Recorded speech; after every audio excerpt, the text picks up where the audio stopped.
Hello, everyone. Welcome back to the Two Old Guys Reselling Podcast. Actually, no longer reselling.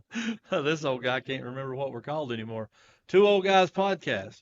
And we're just here hanging out, having a good time. Uh, Boy, Absolutely. what we've got to talk about. So I'm much stuff. So much not stuff. even sure what all because you Oh my what you God. said you got a lot going on. So It's been some kind of week. I'm just gonna tell you, like, I'm sure if you guys listen to Thankful Thursday, you're also going to hear part of this story. I'll go more so into depth on this story, but so, we had tons of storms, we had all kinds of stuff, and we got 5 inches of rain from that storm. I mean, it was unreal how much water was going through the yard. It just looked like a river out here, not a yard. wow. And so Sunday morning, I'm getting ready to leave for church. Tanya got called into work because she works with our road department. So she had to go before church, after church, in the middle of church, like all that stuff. And so I had to drive myself, and I back up. I told Logan to park his tractor in the backup spot, but there was still room to get another vehicle there, right? So I'm like, I'll just back up beside him and turn to go out. Well, I was paying too much attention to the tractor and not enough attention to the big rock that's right there in the grass. That's, like a big, tall, I don't know, 4 foot rock, probably 1,000 pound rock or something. Right. And I catch it with the very bottom corner of my bed, and I drag that thing about 2 foot alongside my bed. And you'd think, well, that's pretty bad. You scratched up your truck and all that. Yeah, I put a big old gash in it, and Mm. that's not the worst part, though. The rock that was vertical is now horizontal. It's laying in the yard. Oh my, I that big old completely rock. flipped it. Yes, it's down. It is done. And I told Oh. Tanya because we was talking about scooting it back, anyway. I said, well, we got to do something now, You so screwed it back, brother. we can scoot it back. Yeah, it's definitely been moved. But that was the Wow. start to my day. And we talk about perspective, and I'm thinking, I Yep. get in and look, and I'm like, oh my gosh, And then I'm like, okay, the first thing that came to my mind What's that? was the Matthew Henry quote that you read a couple weeks ago on the show Yeah. about how I'm thankful it wasn't worse, this, that, and other, and I'm just sitting there going, I'm thankful I didn't hit somebody head on. There's always a silver lining if you want to find it. That actually came up at church yesterday. One of the young men at church that listens to the podcast, he mentioned that quote specifically. He said, "I haven't been able to Really, get that out of my head," and I that's thought, well, good. it's that kind of a quote, because it's. I'll tell you the way we see things, man. If we just stop, because I'm very, my wife says I'm tight wound, so I tend to. I don't know, like how we imagine maybe Peter being, like kind of a little bit more fiery, quick to respond. Not saying it's not a bragging thing, but I feel like maybe I tend to come off that way. Like you're uh, really laid back, you've been around me like I'm high energy, I try to keep it calm, and I'll withdraw in a crowd somewhat, but like in my day to day, I'm like, yeah, and so yeah, sometimes I really do. I need that voice in my head to remind me, stop, back up. Why should I be thankful even though things aren't going right? And yep. for sure, it's a great thing to think about when you remember that quote. He was beaten and robbed, or robbed anyway, and I thank God that he said, what did he say? I'm thankful that even though they took my all, it wasn't much. Yep. And And he he said, wasn't the robber. yeah, I was, I had although to. I may have been robbed, I wasn't the one who robbed, Yep. That's and good all stuff. these things. It's just good stuff to remember. All the things that it could be. Oh yeah, Um, we absolutely. talk a lot about our situation, me and my wife, and I don't say this to get sympathy. If anything, the opposite. We when we got married, we pretty much stepped right into having to look after mom because of the things that Hmm. happened. Her and her husband, my dad had passed away and she'd remarried. They both were in the hospital. Missed our wedding because they were sick with COVID. Yeah. Come to find out, we knew they were sick. Right. They didn't tell us until the day before. They didn't tell us that Mhm. that's what it was, and we hadn't been around them for those 3 or 4 days because we had been working to get stuff ready for the wedding. But anyway, He ended up going to the hospital. He passed away a few weeks later. Mom went in the hospital for about a week, and she had already been, diagnosed with dementia and was having to have assistance with certain, things, and still able to stay in her house at that time. But we still had to make multiple trips, a couple trips a day. And so we kind of assumed that role that he had been, filling at that point. And, it was a lot. I mean, we had, we have plans a lot of times. We have all these plans and ideas for what our life's going to be, the direction it's going to go, what we're going to do with it. And, like you said, knocking over that stone, I mean, it wasn't something we done in a sense, right? The stone that we had erected for our life of what we saw it to be, that stone got knocked over. And so, here we were. But I say all that for this, I sometimes, I look at it like, this isn't what I planned. This isn't the way I wanted to go. I feel, you feel stuck, or you feel locked down, you feel all these things. And then the other day, it's been about a week ago now, a young girl, her name is Carrie. Well, I won't say her full name, but first name is Carrie. I taught her when she was at Berry. She came to Berry for a couple of years, then moved to Fayette. And then she came back and taught with us. She went and got her teaching degree, taught with us for a couple of years, and then got to go to Fayette, which is where she was living, and just 20 miles down the road to the school there. Well, she just got married about a year ago, and less than a year into her marriage, I don't even know what happened. All I know is her husband, she's in her 20s, late 20s. Her husband wound up passing away. Hadn't made it to the first anniversary yet. I looked at my wife yesterday, and we've known this for, the last week. And she had posted something about it, that it was their anniversary that day, and she had gotten her cake out and stuff. And I was talking to my wife. I said, I spend a lot of time worrying over our circumstances. And sometimes, as bad as they may seem, it's not that bad when you begin to look around and see what it could be, 100%. And that's the thing. I know that's what you were referring to, and I might have spent too long explaining that, but we really do. I mean, for me, it's adopting that perspective to look at things the right way. And I know this isn't the Thankful Thursday portion, but, to learn to live in that thankfulness and be able to extract ourselves from the moment that seems to be stressing us out and look at it from an outside perspective where we can see not only our condition, but those things, like you said, that could be worse. And to be able to understand that, bad things are going to happen at no matter what. There's going to be trials, but there could always be something worse, and if we lost our own very life, if we're ready to go, what have we really lost? We're supposed to be gaining something, not losing something. Yeah. So, anyway. No, I mean, that's exactly right. I sit here and I think, I try to think more positive. And I know people are going to say, just have positive thoughts, right? Just think positively. But like you just said, the young lady that lost her husband, positive thinking isn't going to bring him back. You know what I'm saying? Right. Positive thinking isn't going to improve the circumstances. Prayer can bring peace and comfort and things like that, but positive thinking by itself only goes so far. Yep. So I didn't step out of the truck looking at this rock and go, I'm just going to be positive about this. I literally dug down in deep to the inside where the Holy Spirit lives, and I drew from that well. It was positive, but because it came from God, it was positive. It just wasn't simply positive. You know what I'm saying? Yeah. And I think it's just important that we remember, yeah, bad things happen, but guess what? I looked at it this way. I said, I'm just glad it wasn't one of my kids that hit their vehicles and it made them feel bad and, all this and that and the other. And I'm thankful it wasn't Tanya in the new car, tearing up the new car. Mm-hmm. At least it was my 24-year-old truck, right? It was Right. the first one to have it done to.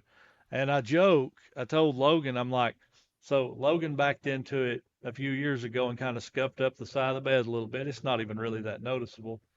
And I backed into a light pole with the tailgate one time, kind of bent it just a little Yeah. to make it hard to open. Backed into a tabletop pedestal at my mother-in-law's house, put a big dent and scratch on the bottom corner of the bed, Brother. and now I hit the rock Brother. with the other side of the bed. So everything happened on the bed, right? I just need to buy a new bed and I'll be good. I mean, I'm trying to look at it from the positive, You right? So, I know, and look, you've gone from like telling a story of an incident to being like this accident prone person now. well, It's I'm like really not. I don't know how. I don't want to. I'm not superstitious, but you know, Look, it's but like, I've never had an accident. Like, as far as one that's my fault. I got hit from behind at a red light one time while yeah, I was sitting still. I mean, I don't know how that can be your fault, you but you're like reading a horror story in Braille. You can't see it happening, but you just know something bad's about to happen. You can feel it. what a great tie-in. Oh, it's so good. I like it. Oh, good tie-in. Uh, you're welcome. Okay, well, since you're going to drop the bomb right there, I'm going to drop the bomb right here too. So, what do you call 100 rabbits hopping backwards? Oh man, tell me. A receding hairline. I like that one. I Oh, couldn't that's go pretty another good. way. Yeah, that's pretty Uh, clever.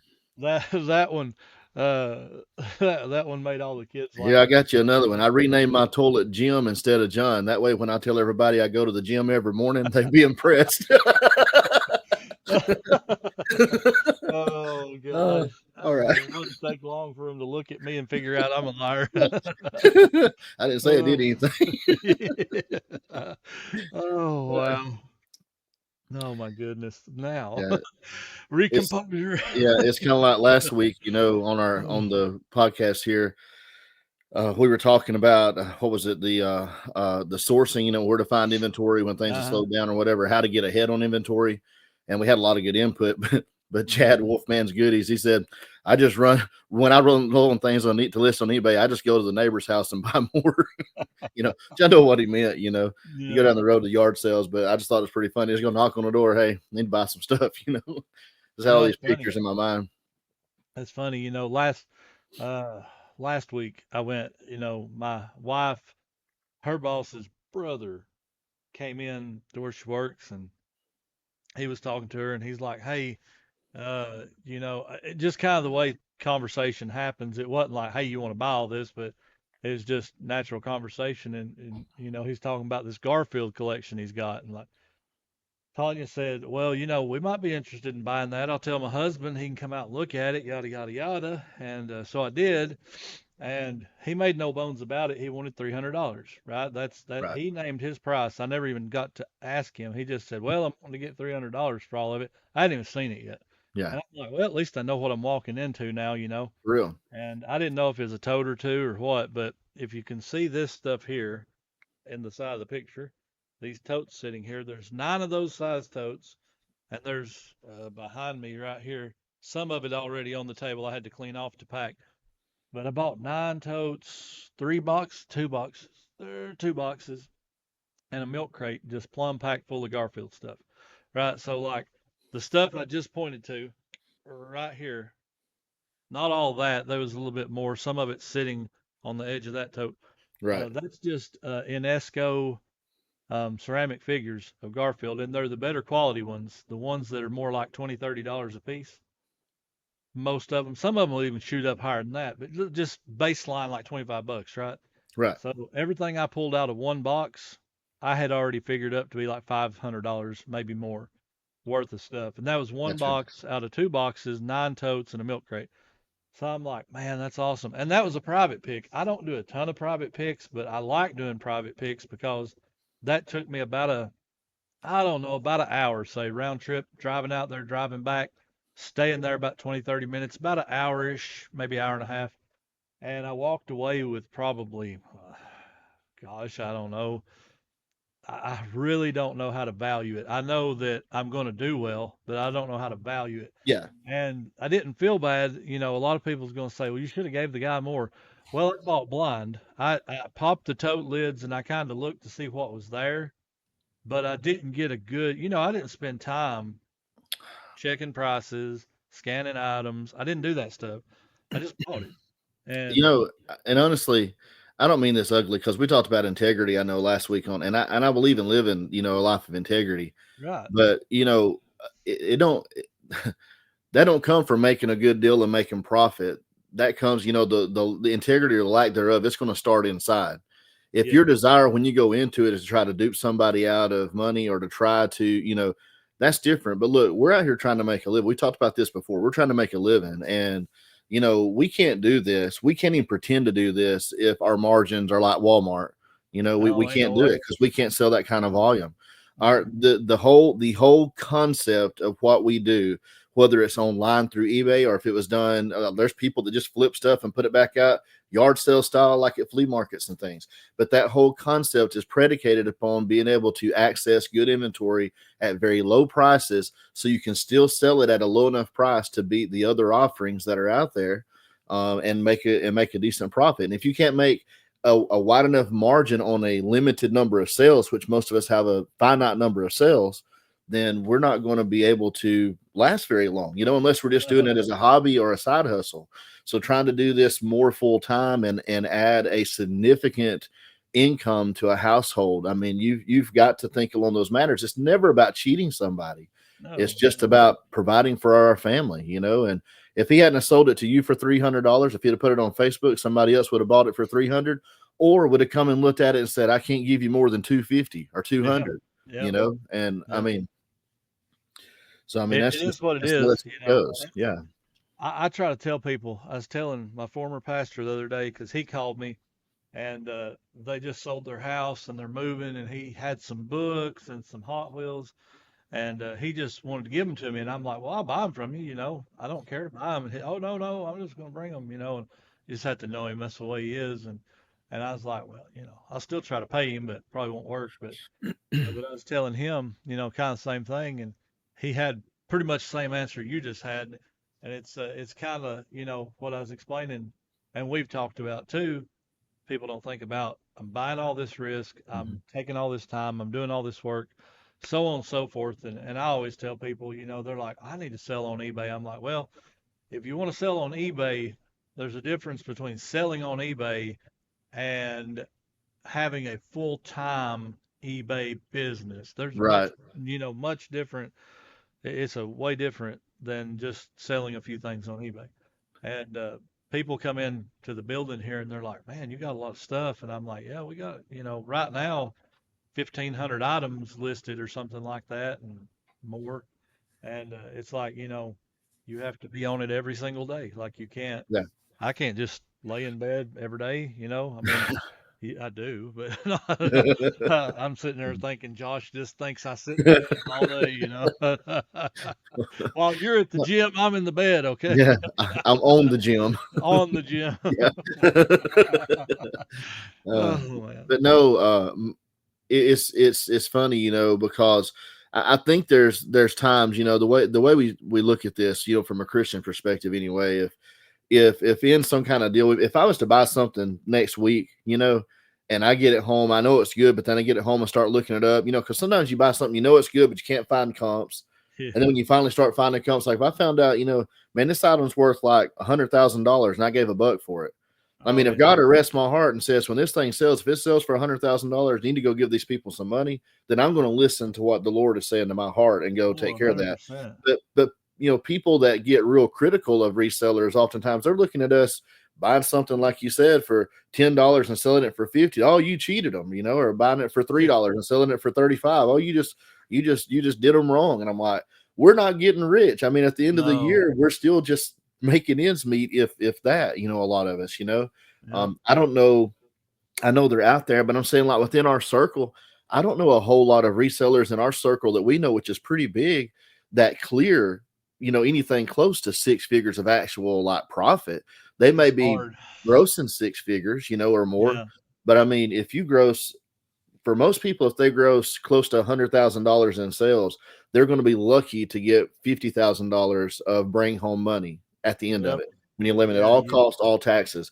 So I mean, yeah, there's a lot. I remember my dad, he went into logging for a while. He opened up, started his own company. We'd had that sawmill for about a year and a half. He logged. He bought the equipment he needed, the trucks. I mean, he had cutters and all this stuff, chainsaw service trucks, hired a big crew. He had like 8 or 10 people working for him.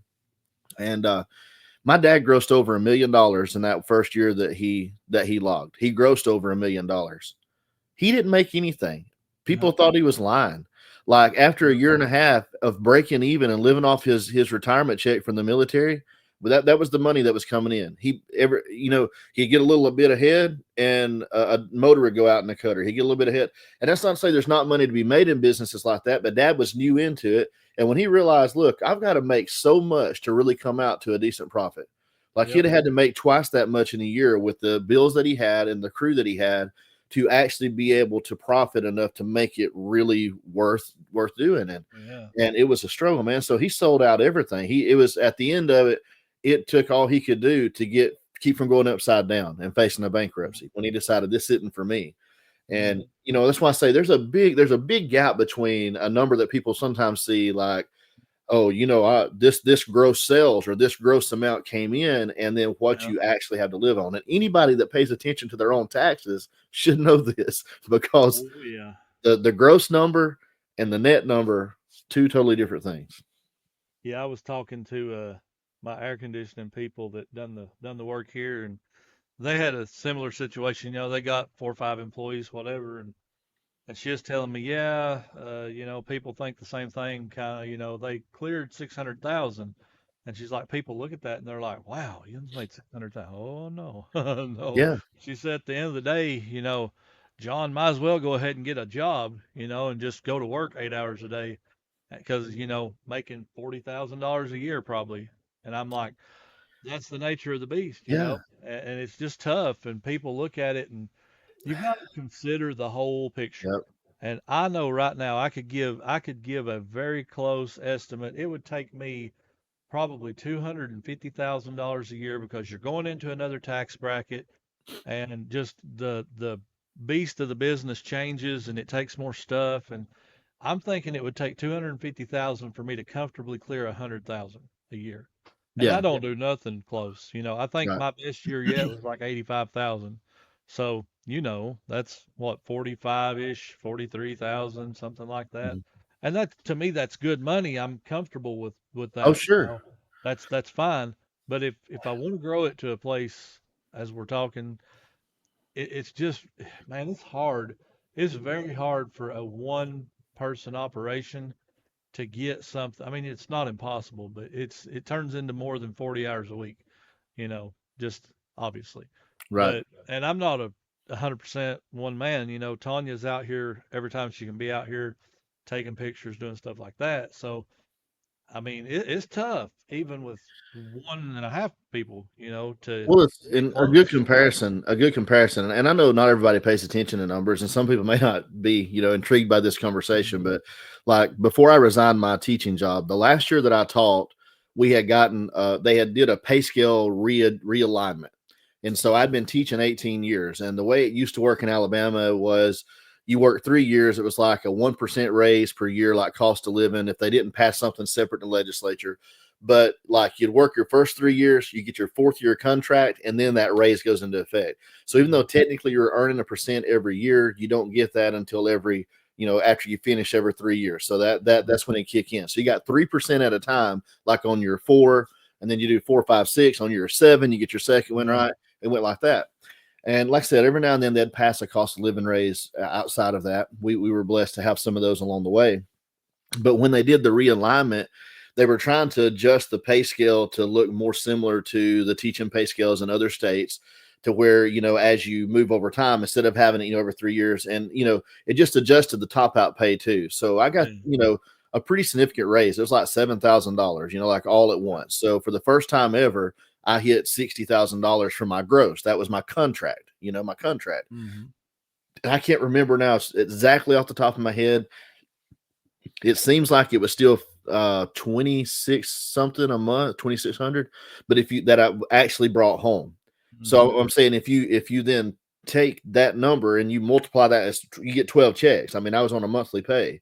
Yep. So, times 10 is $26,000. You add another $5,200 to it, and you get to what, 31, a little over 31,000. Mm-hmm. So out of a little over 60,000 gross salary, I was only bringing home about 31,000.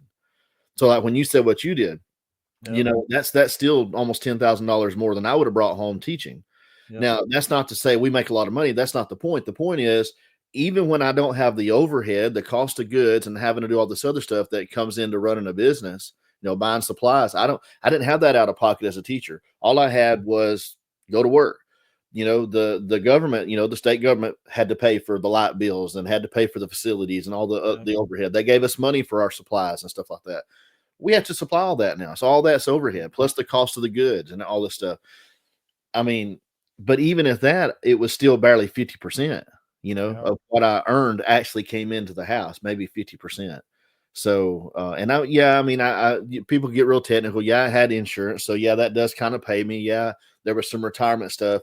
I mean, so maybe you could say 60 or 65%, but that's why people that resell and aren't paying out, insurance and things that, they're like, time you pay for cost of goods and all the supplies, you're lucky if you can get to 50%. Most people operate at 40% or less on their margins reselling.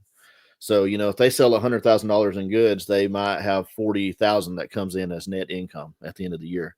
Yep. And that's not, if that's the only income you have, it's not life-changing money, right? It can just change. The thing that reselling allows you to do is to organize your life the way you want to. That's the part that changes your life. That's not to say that you can't grow it big enough, right? Income wise to have that kind of impact. Because like for me, if I was to get mine to a point that I was netting 50 to 60,000, that would be about twice nearly what I was making most of my life in education. So, when we hear people like Kevin Commonwealth talk about how much more he is able to make reselling than teaching, if I go back, my first year teaching, I brought home less than $1,700 a month. So I wouldn't have had to sold a whole lot on eBay to make a good bit more than that, over the year. And so it's all about where we are in life. If you're working a job, we're already making $100,000 a year before your taxes ever cut out, and you're bringing home 60,000 a year. You're going to have a hard time just making that quick changeover and being happy, probably with making 35 or 40, bring home on eBay. But for me, if the loans I hit around 30, 25 or 30, it's not that big of a change in my lifestyle from what I was already adjusted to. Yeah. So, It's just, I guess people, it's kind of like anything in life, I don't know how many people I know that will talk about something that they have no idea what they're talking about. yep. And it does happen, and I don't mean to sound rude in saying that, but it's kind of like with Tanya's job. She gets a lot of calls. People say, you know, nobody will help us, nobody will do anything. And it's like, do you consider everything that's going on around you? Because, like right now, we just had those tornado storms, Yep. and there's trees down everywhere in our county. And she got a call today. If anybody from our town's watching, I'm in trouble. But she got a call today. A guy called about a road that we literally rode down the other day, and he says it's impassable. Impassable. Can't get on it. Can't drive by. And he's been saying this for a couple of months now. I can't get my car up this road.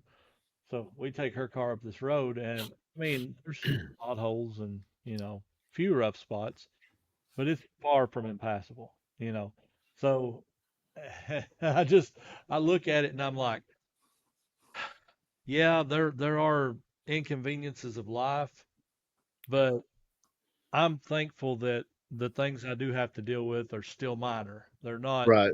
I don't have a kid with cancer, and I don't have, some of those dire situations that some people are going through that are hard. I mean, just Yeah. very hard. Not saying they're not possible, but that perspective of just watching and looking out where you Oh man. actually are, it really matters, and I think it makes a big difference on how you process life and reselling and everything you do. But what you been selling lately? Well, I found that sometimes you get items that you get to sell lots of times. I'm working on about the fourth sale of the same item, and I'm wondering to myself, at what point should I just throw it in the garbage? Because how many times can you really pay to ship something back to yourself, no matter how much profit was on it, before you're risking throwing good money after bad? And I would like to sell this item still. This is a pair of boots. It's a pair of Danner boots, was a great name brand of boots. And it's a really good pair. It's one of those that's sort of the 200 gram insulated, like Mhm. the military or police style boot. I bought these for $20 at a flea mall. Thought I got a steal of a deal, and I've sold them twice now for right at $100, and both times they've come back to me. Now the thing is, these are heavy boots, so they're not cheap to ship. Yeah. Now, when I mean, I'm just saying, you're looking at probably what, $12 or so each time. So I'm starting to think now, $20 plus $25 is $45. So if I sell them again and say I take 80 for them, and I do buyer pay shipping, but my profit margin is now $35 max. That's not counting the fees coming out. That's the $35 for all the fees. So I'm probably looking at what? Maybe $25, $26. So if I sell them again and they get sent back to me one more time, you're out. then I'm going to be paying somebody to take them the next time I sell them. Oh my goodness. I mean, really, it just I don't know. I wondered to myself, how many times are you willing to sell an item before you say, okay, I've sold it enough. I'm going to let someone else have this. I'm going to put it in a yard sale for $5 and say, good luck. Good Yeah, luck. I know you're getting a deal on these, but good luck getting them out the door and someone actually keeping them. And they are a narrow size, but I'm upfront with that. Like, they know people are buying them. They're buying them because that's their size. Yeah. But then it's, they just don't fit just right. They don't feel right on this foot. It's just, man, I'm just telling you. I had, I think last time we talked, I had 3 returns. That turned into 4. And one of them, let's see, I'm trying to remember now. Okay, the jacket, that came back, that's done. The speaker, that came back, that's done. There was I forget what the other one was. I had one that remember something about, the glue. The glue didn't hold, or don't be Yeah. afraid of the glue because it was possibly toxic. That one, I was like, oh my gosh, I don't know. They're all cleared up now. Um, but I'm the same way, Okay, so one of them was a speaker, the electronic item. The guy claimed that the sound wasn't exactly right. So do you resell that and take that chance, or do you just chalk it up and say, no, well, I chalked it up. I Yeah. said, no, I'm not taking another chance because if it's bad somehow, it's a high-end speaker. It's a $115 single speaker. And if somebody else buys it and there is a legit concern there, if it's not quite the way it should be, I'm going to get another return. And just like what you just said, I do free shipping, so it's even harder on me because that comes straight out of the profit, and then the return shipping, and then sell it again, boom, boom. It only takes a couple times, and you Yep. just don't make anything. So I'm kind of on the side of some things I'll sell again, most things I'll sell again. Electronic stuff, a lot of times I'll test it better or just donate it because it Yeah. leads to too much risk. Do you have a sale of the week? That's kind of what I was asking I knew about. that's what you was asking about, but I had to throw that in there. Sale of the week, I sold a set of Halo action figures that I had been holding on to. Well, not to keep. I say holding on to. I guess I felt like I was holding on to them because nobody was buying them. They just been on the shelf. And so maybe it was because I had kept them priced too high. It's one of those items I went back and kind of did some more research and kind of readjusted the price.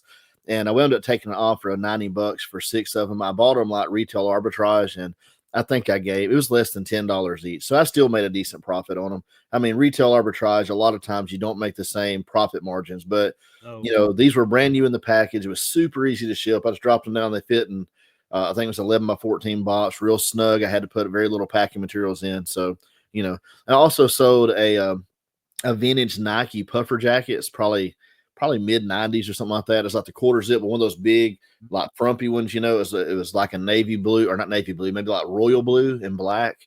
Really cool, and had Nike spelled out across the back of it, like in stitching. So anyway, I'd had that for a little while, and I thought I got it listed before this winter. I'd had it longer than that. I just had failed to get it listed. And I really thought I had probably missed my opportunity to sell it because the weather's turning.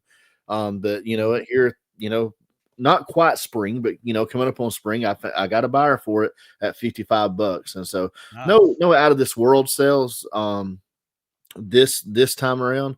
But good, decent sales. It's been a little bit slow for me, really the last week or so. But remember, I married my boy off, and we've been busy with a lot of stuff besides listing and working the store. And when I say work in the store, like normally I get on several times a day, check offers, send stuff out, monitor things, and I've had long spaces, where they kind of piled up on me because we were just so busy there for about 4 or 5 days, and that really does, I think, impact traffic in terms of purchases and and offers you receive. I don't think you get marketed as good when that happens. But anyway, how about you? What about sales for I, you?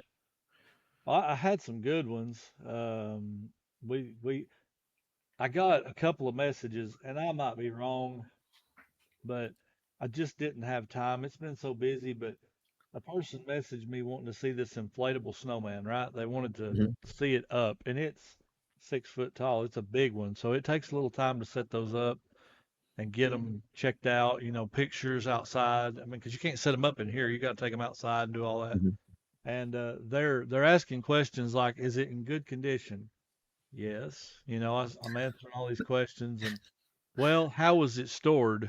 I'm like, well, since I've had it, it's been climate controlled. I don't know before that, I'm sorry, I'm not sure. Well, the reason I ask is because sometimes if they're stored in a hot environment, it can melt some of the material. I'm like, the material's in good condition. I can tell that. And after about 4 or 5 messages, well, would you care to inflate it and take some pictures and videos? And I'm like, um, if I get time, I will, but I'm extremely busy.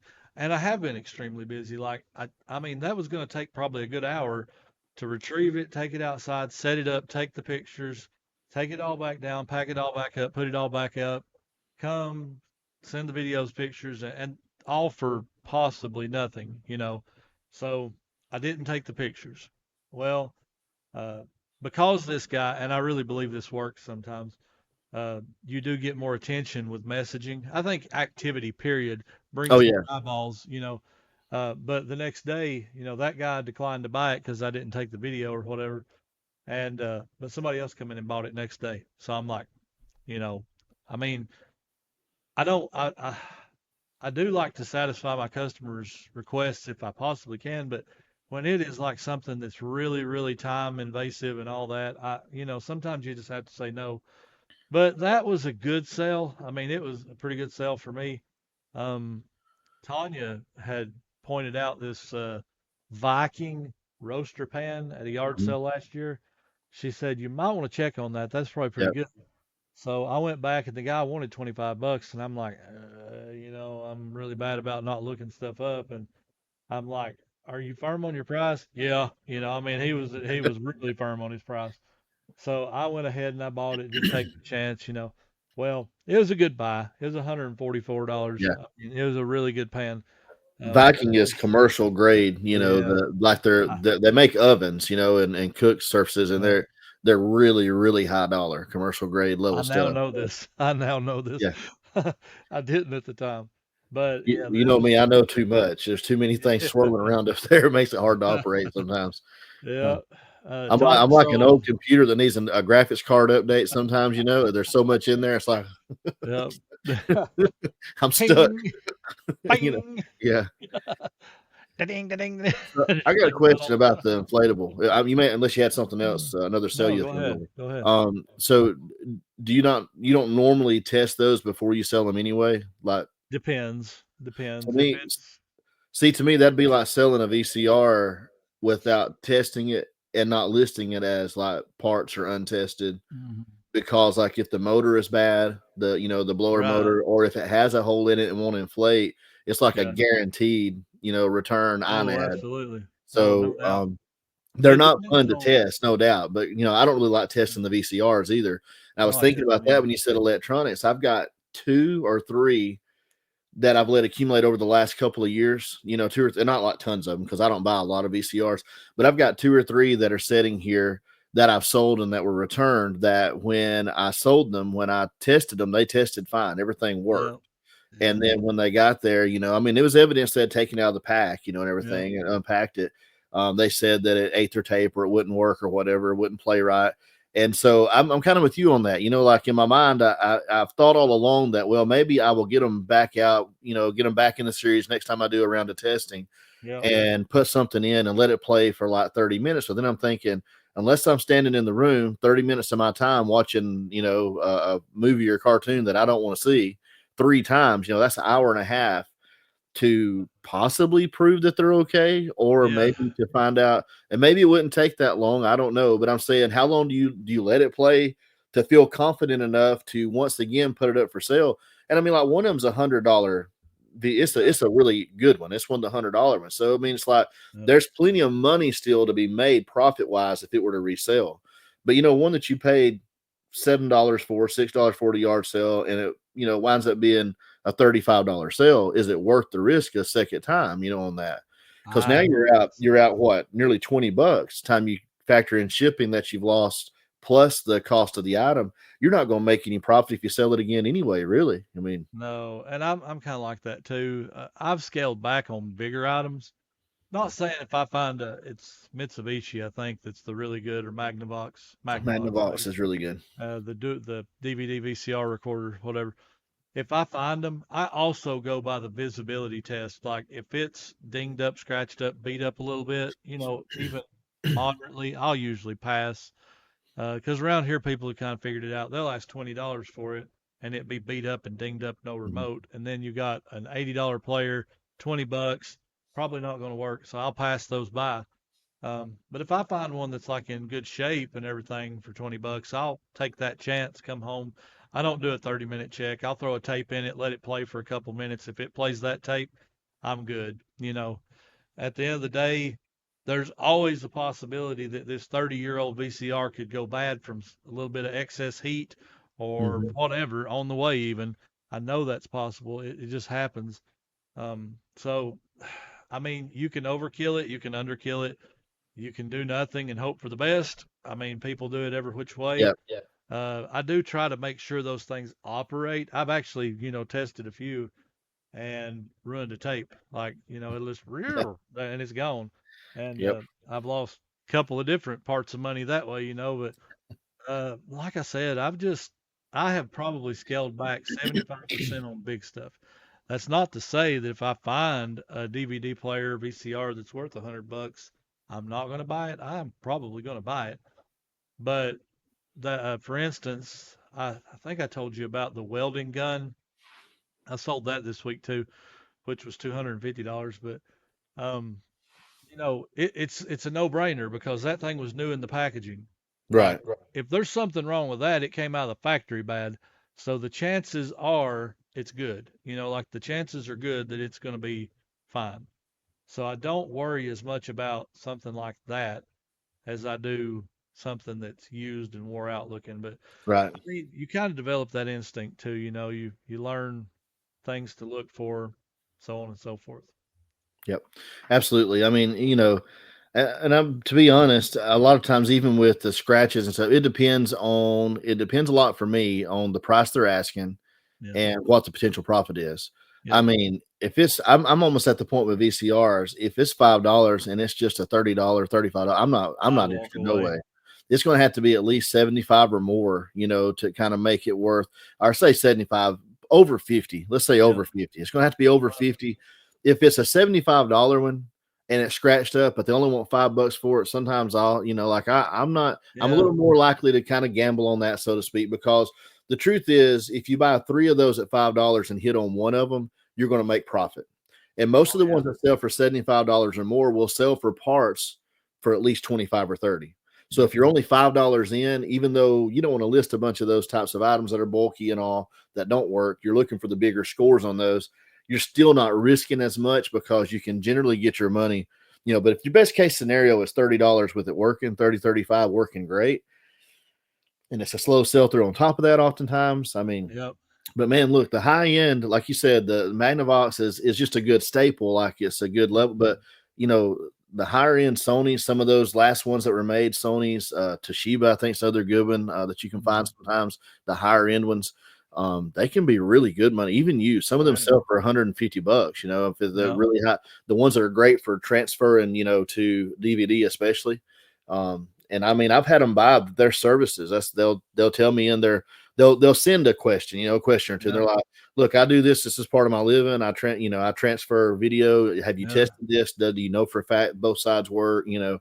And I mean, so there's good money to be made for really high quality ones when you find them. Yep.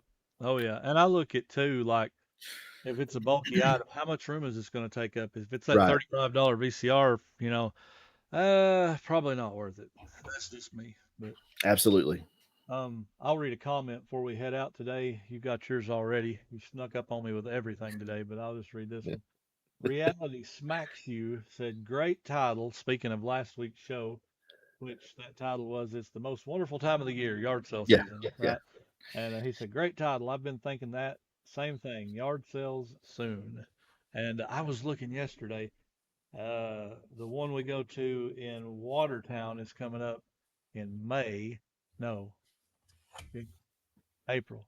And the one in Brentwood is coming up in May. So they didn't put them on the same day this year. So we get to go to both. And I'm excited about that. Nice. And Tanya's been trying to sell my trailer. And I'm like, we need to keep that trailer. And she's like, no, I need to get rid of it. And I'm like, every time you say that, we end up using it for something.